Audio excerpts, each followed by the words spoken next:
Have you ever been so deep in the woods that the rustling of leaves sounded like someone following you? But before I get into that, don't forget to like the video and subscribe only if you enjoy these stories. Comment where you're listening from. And if you've ever lived somewhere that just didn't feel right, I want to hear your story for a future video. Alright, get comfortable, turn down the lights, because this one still makes my skin crawl to think about. It started with an idea that sounded harmless at first, just a weekend camping trip with some friends. I remember sitting in my room scrolling through old photos from previous hikes when Ryan texted me out of nowhere. He said he had found this spot deep in the woods, far enough from town that there wouldn't be any cell service, no road noise, nothing. Just trees, a lake, and the promise of a complete isolation. Immediately, I felt that mix of excitement and unease, the kind you get right before doing something that feels like it might be too much, but also too tempting to pass up. By the next day, we had a group chat buzzing with plans. There were 4 of us, me, Ryan, Josh, and Adam. All of us were 14, stubborn, and convinced we were ready for an adventure. We spent hours talking about what we'd bring: flashlights, sleeping bags, snacks, marshmallows for the fire. Every message sent a thrill through me. But underneath all the excitement, I couldn't shake the feeling that we were heading somewhere we weren't supposed to go. The woods Ryan had found weren't a park or a trail everyone knew about. They were old, thick, and mostly untouched. Some of the older kids at school said the place had been abandoned for decades. People didn't go there unless they had to, and even then, they didn't talk about it. When we finally met in the driveway on Saturday morning, the sun was just peeking over the trees. Ryan had loaded his car with backpacks, a cooler, and enough supplies to make it feel like we were going on a week-long expedition instead of just 2 nights. Josh brought his old camping stove and a couple of propane tanks he borrowed from his dad. Adam was the planner: maps, first aid kit, compass. None of us wanted to admit it, but there was something thrilling about being so prepared for a place that could feel dangerous if you weren't careful. The drive to the trailhead was long and winding. The closer we got, the quieter the world outside the car became. Houses disappeared first, then power lines, then even the faint hum of traffic.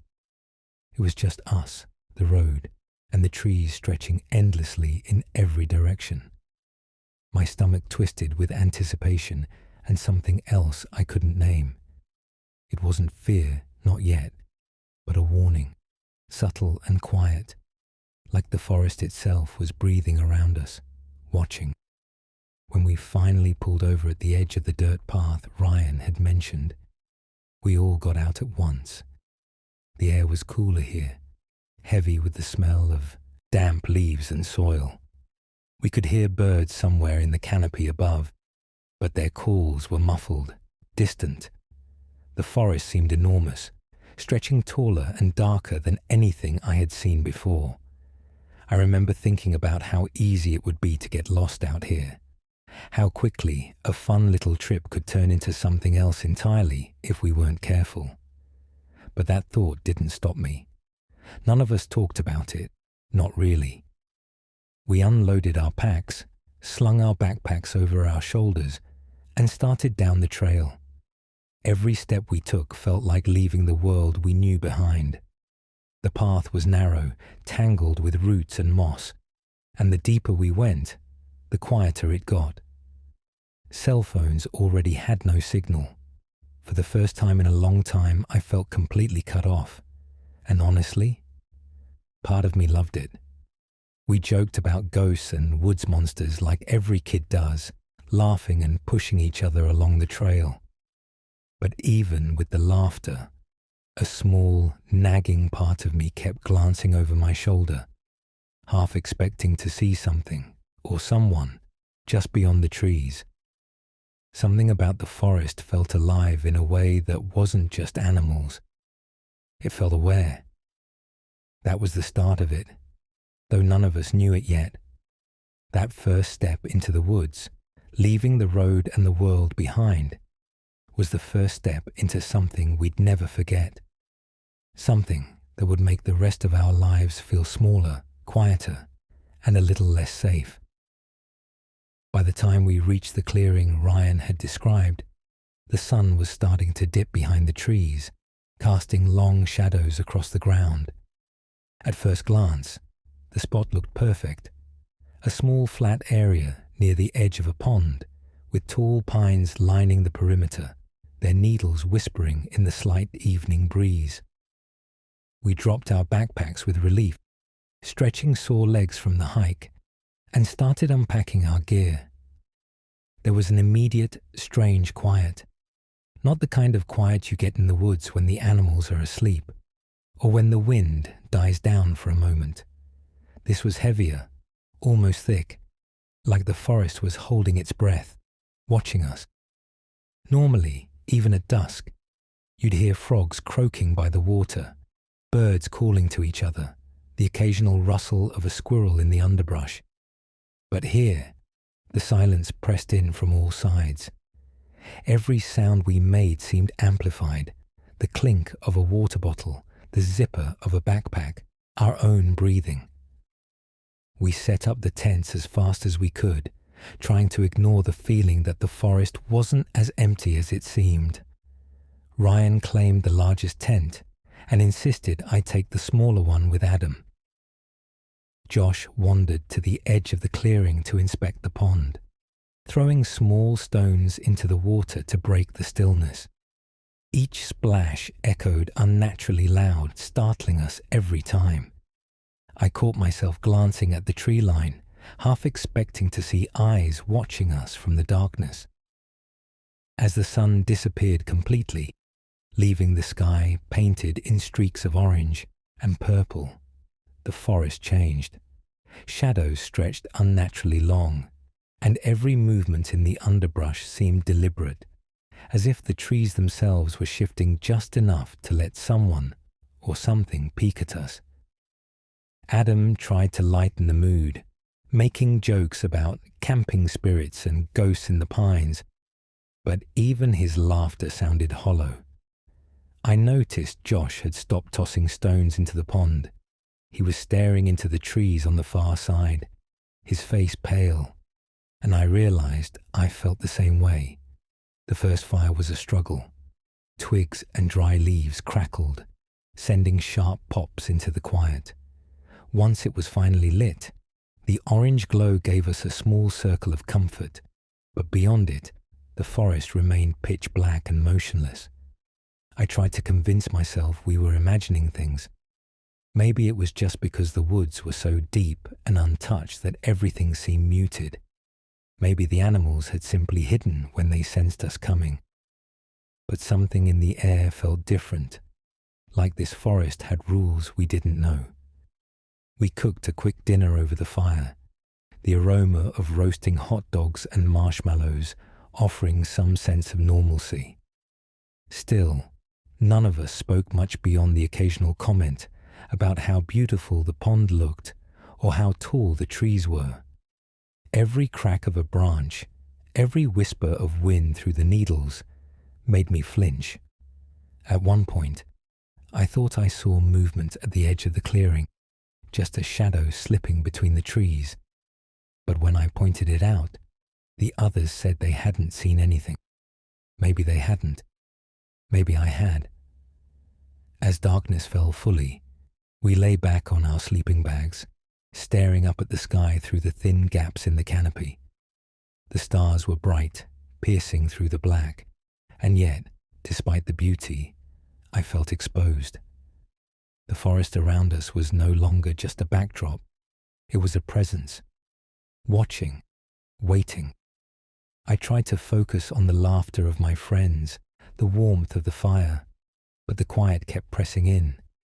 It wasn't just that we were alone out here. It was that we weren't alone at all. And that was when I first realized This was not going to be just a normal camping trip. Night fell faster than I expected, swallowing the clearing in a dense, almost suffocating blackness. The fire had shrunk to glowing embers, flickering weakly as we sat around it, trying to act like everything was normal. The air was cooler now, carrying a damp, earthy smell that made me wrinkle my nose, and the shadows from the trees stretched long and strange, bending as if they had a life of their own. I tried to tell myself it was just the woods playing tricks on my eyes, that nothing could actually be out there. But deep down, I knew that whatever was making this forest feel alive didn't want to be ignored. The first sound came quietly, almost imperceptibly, a rustling near the edge of the clearing. Josh was the first to notice, pointing toward the darkness where the firelight couldn't reach. "Probably just a deer," he said, trying to laugh it off, but his voice sounded tense. I wanted to believe him. I really did. But then there was another sound, closer this time. A soft shuffle against the dirt, slow and deliberate, like someone walking on tiptoe, but heavy enough to leave an impression. We froze. Ryan held his flashlight out, swinging it toward the tree line, but the beam barely cut through the darkness. There was nothing visible, just the thick trunks and shadows between them. I felt my chest tighten. Adam muttered something about raccoons, but no animal walks that silently, that deliberately, near a campsite without running at the first hint of human presence. Then came the whispering. At first, I thought it was the wind teasing through the branches, but it wasn't wind. It was soft, almost a hiss, carried just above the rustling of the leaves. I couldn't make out the words, if there even were any words at all. The sound moved, shifting along the tree line, circling our small clearing. I swallowed hard, my throat dry, trying not to imagine what it could be. Josh whispered, "Did you guys hear that?" And we all nodded, too tense to speak. The worst part was the feeling that followed the sounds. The forest seemed to lean in closer to us, the air itself pressing against our skin, carrying the faintest traces of movement brushing against the tents. Something or someone was there, something we couldn't see but could feel. I thought about getting up to check, but my legs wouldn't move. Ryan's flashlight shook in his hand, and Adam kept glancing over his shoulder at the tree line, the pale light from the embers reflecting in his eyes, making them look almost unrecognizable. Then it happened. A sudden sharp brush against the side of my tent. My heart jumped into my throat. I froze so completely I could feel my own pulse hammering in my ears. Josh swore quietly, and I could hear him moving closer to the fire, almost as if the warmth and light could somehow keep whatever it was away. The brush came again, this time against Ryan's tent. It was soft but heavy, deliberate, impossible to ignore. Whatever it was testing us, probing, almost playing a game we didn't want to be part of. We stayed in that silence for what felt like hours, though it was probably only minutes, listening to every small sound. A snapping twig, the faint swish of leaves, the whispering drifting through the darkness. I couldn't tell if it was curiosity or fear keeping me pinned to my spot, but I didn't move. None of us did. Eventually, the sounds faded, leaving the forest quiet again. But the quiet wasn't peaceful. It was waiting, watching. I lay in my sleeping bag that night, staring at the tent ceiling, hearing every creak, every rustle, every distant crack of a branch. Sleep didn't come. Every little noise made me flinch. And as the hours dragged on, I realized the forest wasn't just around us. It was inside us, seeping into our nerves, making our imaginations sharp enough to see shadows that weren't there, hear footsteps that might have been. That first night had already changed everything. The woods weren't just a place to camp. They were alive, and they were aware. We were trying to convince ourselves that the first night's noises were just the forest, that everything was normal when Josh volunteered to go collect more firewood. The embers were fading faster than we expected, and we needed more to keep the fire alive. He grabbed a flashlight, slung a small backpack over his shoulder, and with a confident grin that didn't quite reach his eyes, disappeared into the tree line. I watched him go, feeling a little relief mixed with unease. He was a good hiker, quick and capable, but there was something about the woods that night that made me feel hollow and raw, like we were stepping into a place that didn't welcome visitors. Minutes passed. 10, 15. Josh hadn't returned. At first, we tried not to worry. "He's just taken the long way," Ryan said, peering into the blackness where the trees pressed together like a solid wall. Adam and I muttered about making sure he had enough light, that he'd stay on the path. But my gut told me something was wrong. There was a silence where the forest should have made a noise. No snapping twigs, no rustling underbrush, nothing. It was as if the woods had swallowed him whole. Finally, we grabbed flashlights and decided to go look for him. I led the way, feeling the weight of every step, every crack of a branch underfoot, every soft whistle of the wind through the pines. The footprints Josh had left were unmistakable at first, pressed clearly into the damp earth. His sneakers, deep impressions showing the direction he had gone. I exhaled a little, relieved that at least we had a trail. But the relief was short-lived. After about 50 feet, the print simply stopped. I stared at the dirt as if it would give me answers. One step, then nothing. The ground was undisturbed beyond that. No indication he had turned, no drag marks, nothing. It was like he had vanished into the air. Ryan's flashlight beam shook as he scanned the surrounding trees. "This isn't funny, Josh," he called, his voice cracking. We heard no response. Not a shout, not a whistle, not even the sound of a branch snapping from movement. Just silence. Panic began to bubble under my skin. We called his name again and again, our voices carrying through the forest, swallowed quickly by the night.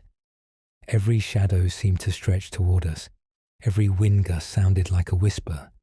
Every distant rustle sounded like footsteps circling behind us. Adam gripped my arm, pale, whispering that maybe he shouldn't have gone alone, that maybe we should head back to the clearing. But neither Ryan nor I could let it go. We had to find him. We followed the prints again, slowly pacing the dirt, shining our lights into the trees, through the underbrush.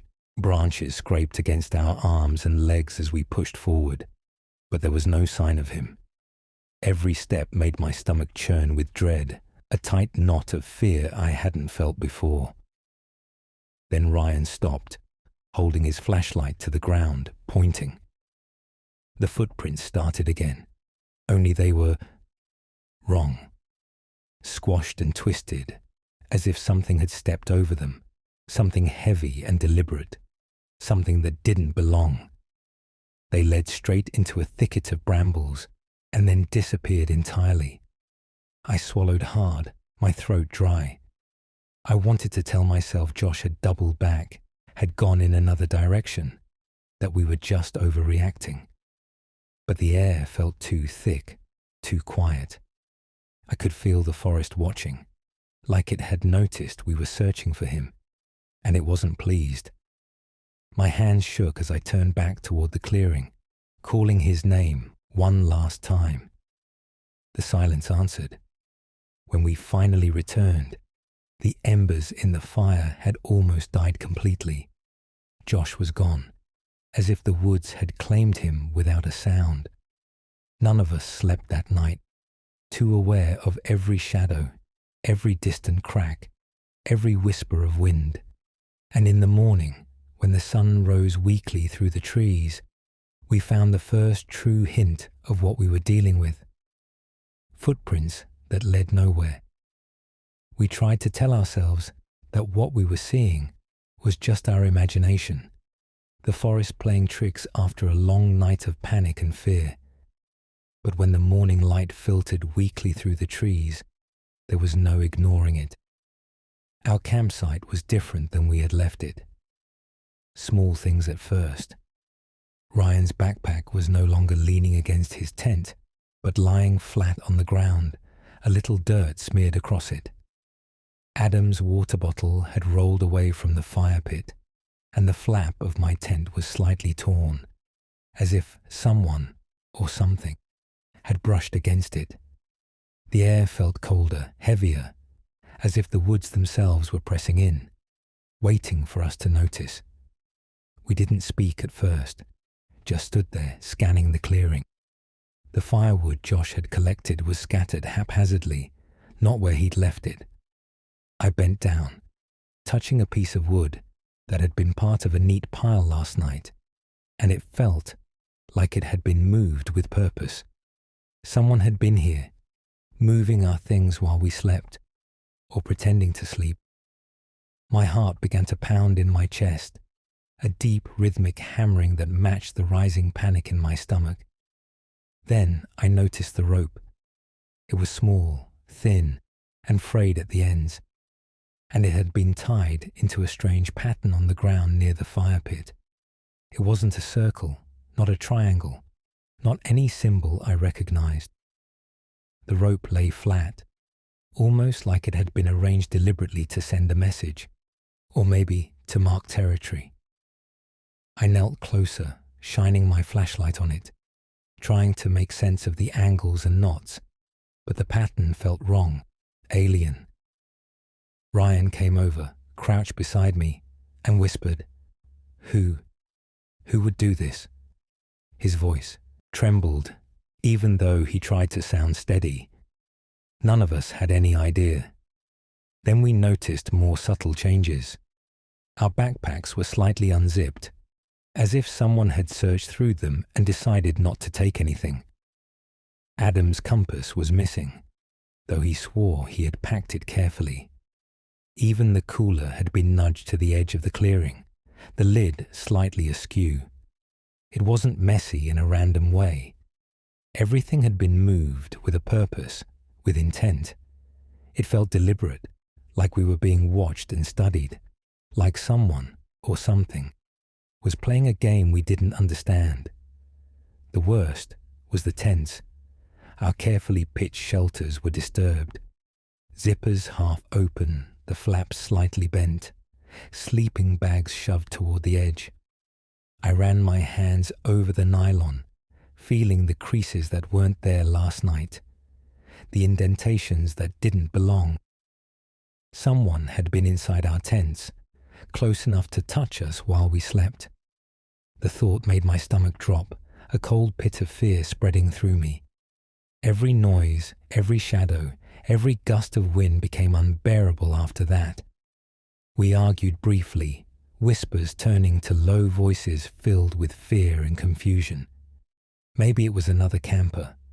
Maybe someone had wandered in, looking for trouble.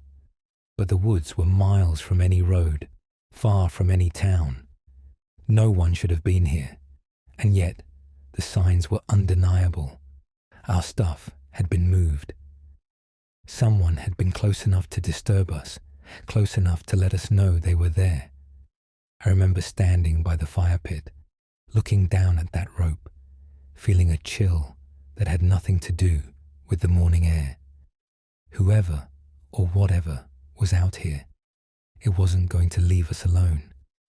And that thought sank into all of us, quiet but heavy, like the forest had closed in, waiting for nightfall to continue the game it had started. The sun sank lower behind the trees, leaving the clearing bathed in a soft, eerie glow that made everything look sharper and darker at the same time. The fire we had finally rebuilt was barely enough to push back the shadows, and even its orange light seemed to tremble against the encroaching darkness. None of us spoke much, and when we did, it was in short, tense bursts. Every small noise, the snap of a twig, the scuff of leaves, made us flinch, our eyes darting toward the tree line, expecting movement. It started subtly. A shadow flickered between the trees at the edge of the clearing, quick and impossible to pin down. I thought it was a trick of the fading light, my mind stretching the dark shapes of the forest into something they weren't. But then it moved again, deliberately this time, not like a falling branch or the wind.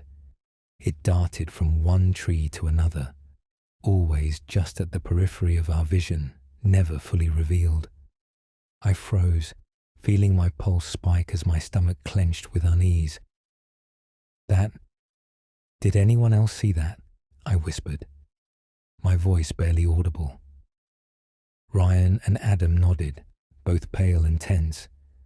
Josh, who had been trying to keep us calm, didn't say a word. His lips were tight, his eyes fixed on the shadows, with a rigidity I hadn't seen from him before. The forest seemed to be breathing, the branches swaying slowly, almost deliberately, and I could feel the weight of unseen eyes pressing in on us from every direction. Then came the laughter. At first, I thought it was Adam, trying to break the tension, but it was wrong, too hollow, too sharp. It didn't come from our circle. It came from somewhere deeper in the woods, distant yet impossibly close at the same time. The kind of sound that makes your skin crawl because it's human, but somehow wrong, like the person making it is smiling when they shouldn't be. We all stopped, our voices and movements vanishing as if the forest had demanded silence. Every instinct screamed that we weren't alone, that someone or something was watching us, waiting for us to make a mistake. We tried to keep busy, moving around the clearing, checking our supplies, making the fire crack louder to keep the shadows at bay. But no matter where we went, that feeling followed. The shadows moved just outside the glow, always flickering, never fully still. Every time a log shifted, every time a leaf rustled, I felt eyes on me, analyzing me, calculating something. I could feel it like a weight pressing down on my shoulders, heavy enough that it made it hard to breathe. Adam was the first to suggest we stay close to the fire, to sit together and make sure no one wandered too far. I agreed instantly, though I couldn't shake the growing panic inside me. Even huddled in a circle, I could sense movement beyond the light, shapes flitting just beyond the tree line. The laughter came again, this time a little closer, as if whoever or whatever it was testing us, seeing how we'd react. We didn't respond. We didn't even whisper. Time became a blur. Minutes passed, or was it hours? The shadows shifted constantly, and the laughter echoed, faint but persistent, as if the forest itself was alive and breathing around us. I realized I hadn't felt anything like this before. Not fear, not uncertainty. This was something else. It was knowing, deep in your bones, that you were being observed by something that didn't belong, something patient, something waiting for night to fall completely. And when the wind picked up, carrying the faintest rustle of movement through the trees, we all instinctively froze. The eyes hadn't left. They weren't hiding. They were simply watching, waiting, and the forest had made it clear. We were no longer visitors here. We were the hunted. Night had fully claimed the forest, and with it came a silence so thick it felt alive. The fire had dwindled to a few glowing embers, struggling against the cold, damp air. Every shadow beyond the circle of light seemed to breathe, shift, and expand as though it were testing the boundaries of the glow, daring us to notice. We sat frozen around the fire, huddled close, trying to convince ourselves that the earlier whispers and flickers had just been tricks of our imagination. But the forest had a rhythm now, and we were painfully aware that it had nothing to do with nature. It started with a sound so subtle we almost didn't register it. A snapping twig, then another, faster, closer. Something, or someone, was moving through the trees at a speed no human could match silently. The rustle of leaves and the snap of small branches didn't come from one direction. It was circling us, weaving through the forest like it was reading our movements, testing our reactions. My stomach dropped. I realized then that this was no ordinary intruder. This was deliberate, patient, and terrifyingly intelligent. "Did you hear that?" I whispered, barely moving my lips. Ryan's flashlight flicked toward the tree line, and the beam caught nothing. The darkness seemed to swallow the light immediately. Adam shook his head, wide-eyed, whispering that maybe it was just an animal. But I knew it wasn't. No animal moves with that purpose, with the patience to stalk its prey without leaving a clear trail. Then the noise intensified. Leaves rustled, twigs snapped, and every few seconds there was a soft thud, like heavy boots running across the forest floor, but impossible. No footprints had been left, no drag marks, no sign of entry. Just movement, fast and precise, looping around us in patterns that made my stomach twist with dread. It was as if the forest itself had arms and legs, stretching and twisting, surrounding us. Josh was the first to speak, his voice trembling. "It's circling us." We all froze, hearing the soft, deliberate pace of movement around the clearing. I could feel the vibrations through the ground, the faint crackle of energy that was too deliberate, too intelligent to be random. The firelight danced wildly as if it sensed the tension, the fear, and the awareness that something unseen was inches beyond our perception. We didn't move. None of us dared. Adam suggested trying to run to the tents, to grab our packs and escape. But we all knew that stepping beyond the firelight would be a mistake. Whatever was out there would see, would hear, and would react. We were pinned, trapped by the forest and its unseen inhabitant. Then came the closest sound yet, a sharp brush against the ground near the edge of the clearing. The underbrush crackled violently, but when Ryan aimed his flashlight there was nothing. Nothing at all. My pulse was racing so fast I thought it might burst through my chest. It was impossible. How could something move so fast, so close, leave nothing behind, and yet make itself known in the most terrifying way possible, by making us feel hunted? For what felt like hours, though it could only have been minutes, the movement circled, tested, and taunted us.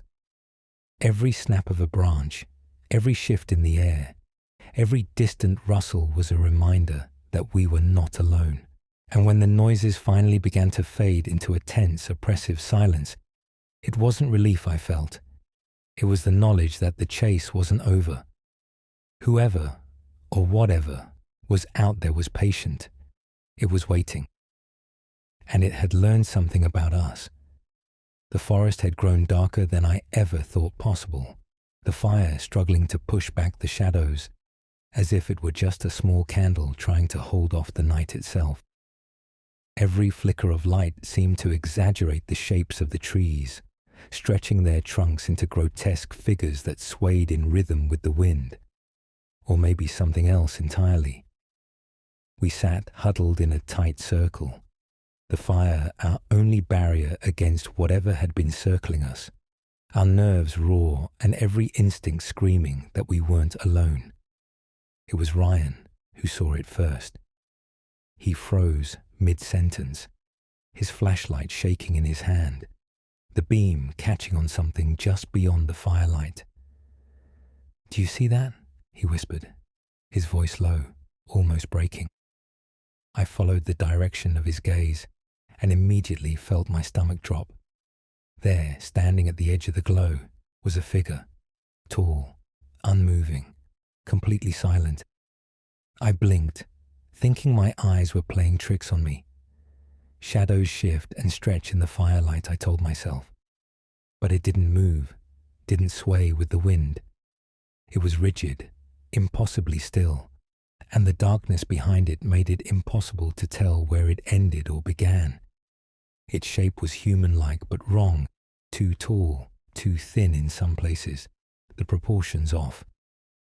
My pulse thundered in my ears as I realized it was watching us and waiting, just like the forest had been all along.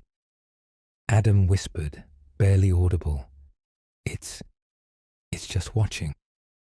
None of us could move. The hair on my arm stood on end. I could feel the weight of its gaze pressing down, a suffocating awareness that made every muscle in my body tense. It was patient, deliberate. We were no longer visitors. We were intruders in its domain. Josh tried to laugh, a short, nervous sound that immediately died in his throat. He shook his head, pointing toward the figure.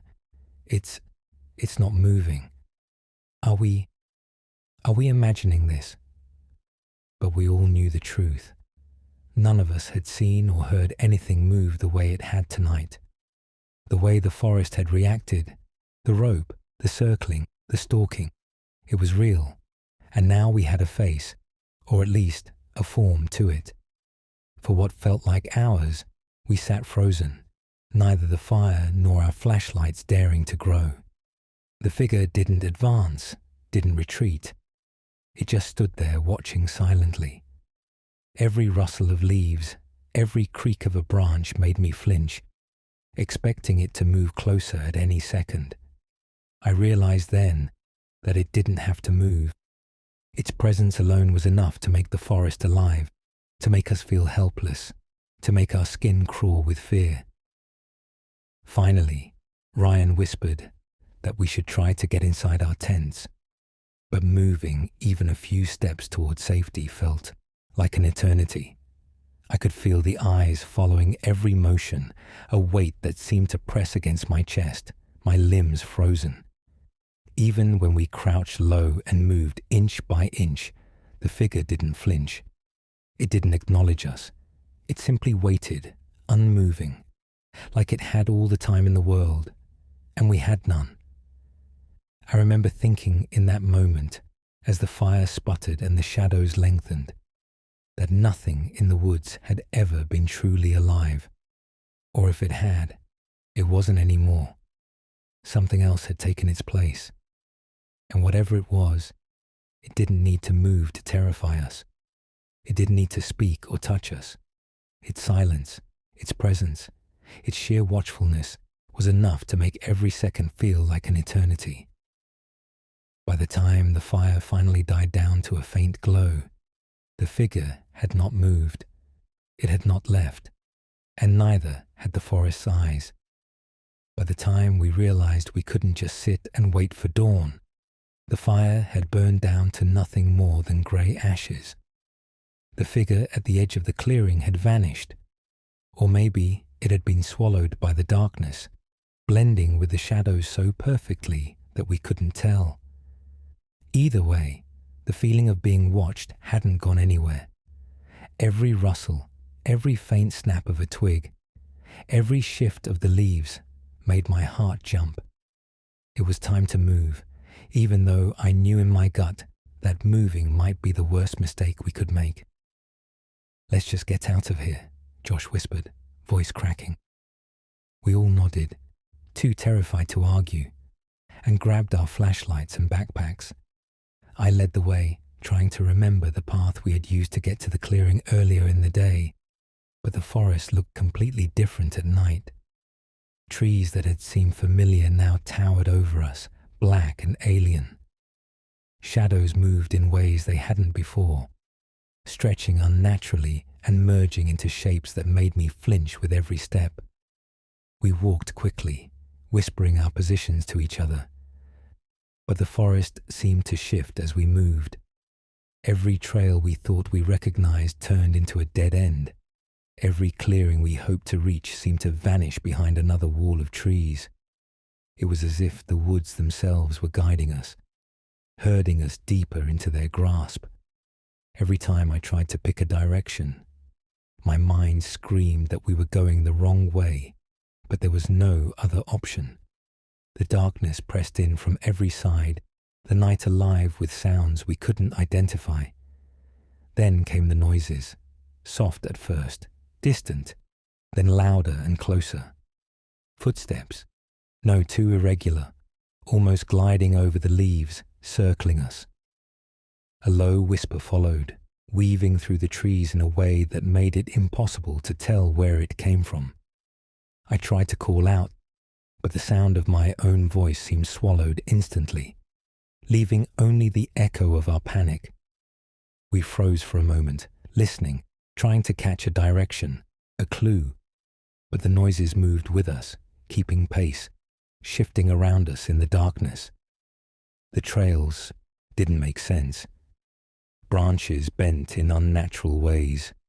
Leaves rustled as if someone had passed moments before, but no footprints appeared.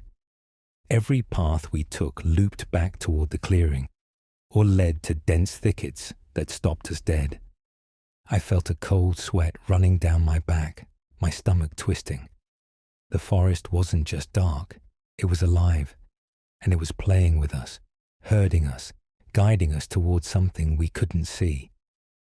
By the time we stumbled into a small depression in the ground, panting and shaking, I realized none of us had any idea where we were. The air felt heavier now, suffocating, carrying the faintest whisper of movement just beyond the light of our flashlights.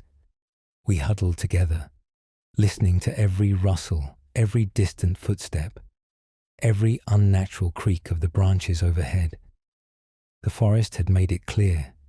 Leaving wouldn't be simple. The woods didn't let you go. And then I saw it, or at least I thought I did. A shadow gliding silently between the trees, far enough that I couldn't make out details, but unmistakably human-shaped, impossibly tall, and impossibly still, just like before. My pulse jumped, and I realized the forest was not just alive. It had a guardian, a watcher, and it had already decided how this night would end. We ran. We stumbled out of the forest just as the first pale light of dawn began to filter through the trees. Though calling it light felt wrong. The air was heavy and damp, smelling of wet leaves and soil, the kind of smell that clings to your clothes and hair and never quite leaves. We were bleeding, scratched, exhausted, and trembling in ways that had nothing to do with the physical effort of running. And then, almost immediately, the terrifying truth hit us. Josh wasn't with us. We called his name until our voices cracked, until they were hoarse, echoing uselessly through the early morning mist. There was no response. The forest behind us seemed impossibly still, yet somehow alive, as if it were breathing slowly and deliberately, aware of our presence and our panic. We searched the edge of the trees, calling, shining our flashlights back toward the darkness, but there was nothing, only the echoes of our fear, the memory of the shadow we had seen gliding through the trees, and the footprints that never seemed to exist. When we finally reached the road, the sound of civilization hit us like a wave. Cars passed by, people spoke, and the normalcy was overwhelming in its contrast to the nightmare we had just fled. But the relief was hollow. We were safe, yes, but incomplete. Josh was gone, swallowed by the forest, or perhaps claimed by whatever had been watching us that night. We couldn't explain it, and no one would ever believe us if we tried. The police found nothing. There were no footprints, No signs of struggle, no clues. It was as if the forest had consumed him without leaving a trace. The drive home was silent except for the occasional sob or stifled breath. We didn't talk, and when we did, it was in whispers, broken fragments, questions that had no answers. How could someone disappear so completely? How could a forest feel alive and deliberate, as if it had its own intelligence, guiding and shaping events? The thought that Josh had been taken, and that we might never know how or why, weighed heavier than the scratches on our arms or the bruises on our legs. In the days that followed, sleep was impossible. Every shadow in my room seemed to stretch like it had in the forest. Every sound outside my window, the creak of a branch, the rustle of leaves, made me flinch. Ryan, Adam, and I shared the same haunted look, the same sleepless nights, the same nagging, unshakable feeling that the forest wasn't finished with us. And sometimes, when the wind blows through the trees near our homes, when the air carries the faint scent of wet soil and leaves, I hear it, the faint crunch of footsteps in the distance, light and deliberate, circling as if someone or something is still watching. We never spoke of that night openly, not beyond the few words we exchanged in private. The memory was too heavy, too alive, and too aware. Even now, years later, when I think of that forest, the crunch of leaves echoes in my mind, and I can't help but feel that somewhere out there, among the trees that stretch higher than the eye can see, someone or something is still waiting, still patient, still watching. The forest took more than just one night from us. It took our sense of safety, our belief in the ordinary, and it left a scar in our minds that no amount of daylight or distance could ever erase. And maybe, in some way, it was still out there, waiting for the next group of fools who thought the woods were empty, the shadows harmless, and the night quiet.